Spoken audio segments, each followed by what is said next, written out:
Good evening and welcome to the World News right here on Voice of the People, 90.3 FM. My name is Esther Wachuku and these are the top stories. International Monetary Fund denies involvement in fuel subsidy removal. Festus Keyamo gives update on crashed helicopter search for victims. Asari Dokubo plots to form alliances with North against Yorubas. APGA factional leader Lords Bianca Ojukwu's ministerial appointment. A Nigerian military apprehends IPOB's founding father. Details now.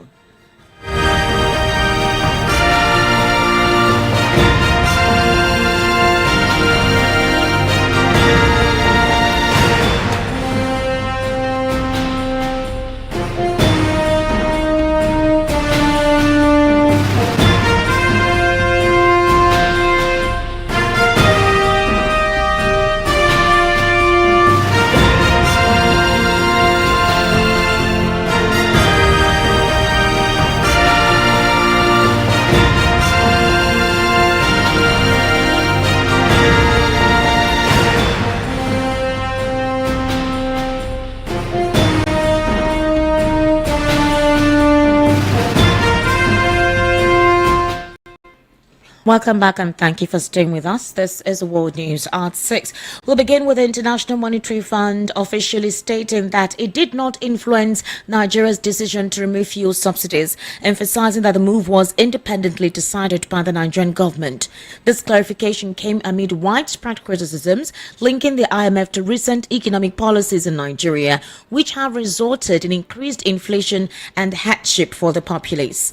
During a press conference at the IMF and World Bank annual meetings in Washington, D.C., the IMF's director for the African region, Mr. Abebe Selesi, addressed these concerns. According to him, he says, and I quote, "The decision was a domestic one. We don't have problems in Nigeria.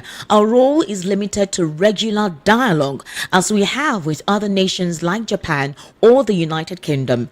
The director acknowledged the IMF's advisory role on public resource management, but reiterated that the subsidy removal was part of Nigeria's broader economic strategy aimed at ensuring long-term sustainable growth. He highlighted that such decisions are deeply rooted in domestic and political context and are essential for greater efficiency in public resource utilization. Selesi also recognized a challenge in economic impact which such measures have on the citizens. He suggested that the Nigerian government could alleviate some of the adverse effects by bolstering social investments. The International Monetary Fund also revealed that Nigeria has not made any funding request from them.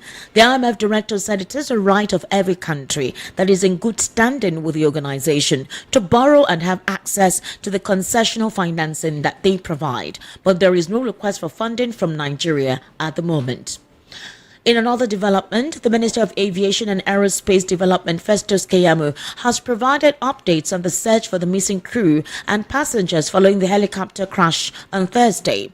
Providing an update today, Keyamo said divers are still searching for remaining missing bodies from the crash, which occurred at the Atlantic Ocean near Boni Finima off the coast of Calabar. He assured the public that a comprehensive update would be provided once a breakthrough is achieved. You recall, following the helicopter crash in Port Harcourt, which involved 8 persons, 3 bodies have been recovered, according to the Ministry of Aviation and Aerospace Development. In also, former militant leader Asari Dokubo has lamented the alleged betrayal of the Ijaws and Niger Deltans by the Yorubas after supporting and voting massively for the administration of President Bola Ahmed Tinubu. Dokubo, in a video making the rounds online, apologized to the former governor of Rivers State, Melford Okilo, and other leaders in the region for questioning their decision to work with the North. Asari Dokubo stated that the Ijaws and Niger Deltans will no longer work with the Yorubas, noting they are betrayers. He vowed that the people of the Niger Delta would henceforth only work with the Northerners by forming an alliance with them. He said, and I read, I apologize to our fathers, Melford Okilo and Priye, that they were not wrong for forming an alliance with the North, and as young men we will now start some alliance with the North now. As from today, I will work to form alliance with the North and crush any other opposition, because for those who hate us, we do not mean anything to them. Whatever Ijaw people do does not mean anything to them. All over Ijaw land, we will spread the message that it is only Northerners who can work with Ijaw people. We cannot work with Yoruba people. They are betrayers. We risked our lives, voted and did nothing, and this is what we get. End quote. While the factional national chairman of the All Progressives Grand Alliance, APGA, Sly Ezokenwa, has praised President Bola Tinubu's appointment of Bianca Odumegu Ojukwu as a minister as both audacious and commendable. In an interview with the news agency of Nigeria in Abuja, Ezokenwa, who took over the leadership of APGA in 2023 after Chief Victor Oye's 8-year tenure, expressed his approval and pride regarding the new appointment. Now, the Nigerian military on Thursday announced the arrest of the founding father of the indigenous people of Biafra. The Director of Defense Media Operations, Edward Buba, in a press conference said the IPOB leader identified as Pius Igu was arrested during an operation by troops attached to Operation Udoka in the southeast region of Nigeria. According to Buba, the operation that led to the arrest took place in the group's hideouts in Osu, Imo State, Amoruku, and Arochukwu in Abia State. 3 other members of the group were also arrested during the operation. Buba noted further that 24 of them were killed, while 12 violent of them were arrested by the military troops. He said that one hostage abducted by the group was rescued, while the suspects have been handed over to relevant authorities for further action. Also, they stated, and I quote, the arrested leader, identified as Pius Igu, is the founding father of the ESN group in the Osu general area of Imo State. This was according to General Buba. You're currently listening to the World News right here on Voice of the People, 90.3 FM. We'll take a very short break.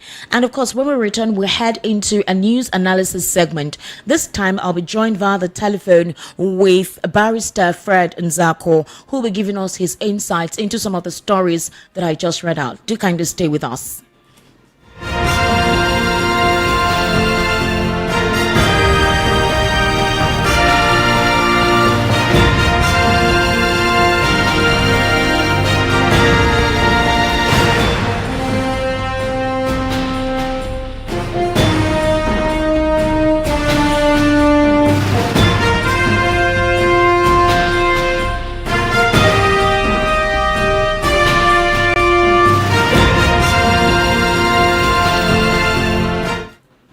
Barrister Fred, good evening and thank you for joining us on the World News at 6.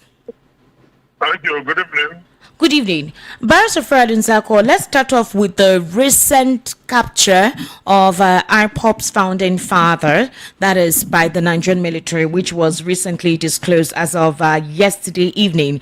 They had disclosed that they were able to apprehend him as well as 24 others. Now, they said that he was found in Imo State in one of the hideouts. What does this portend? What does this mean?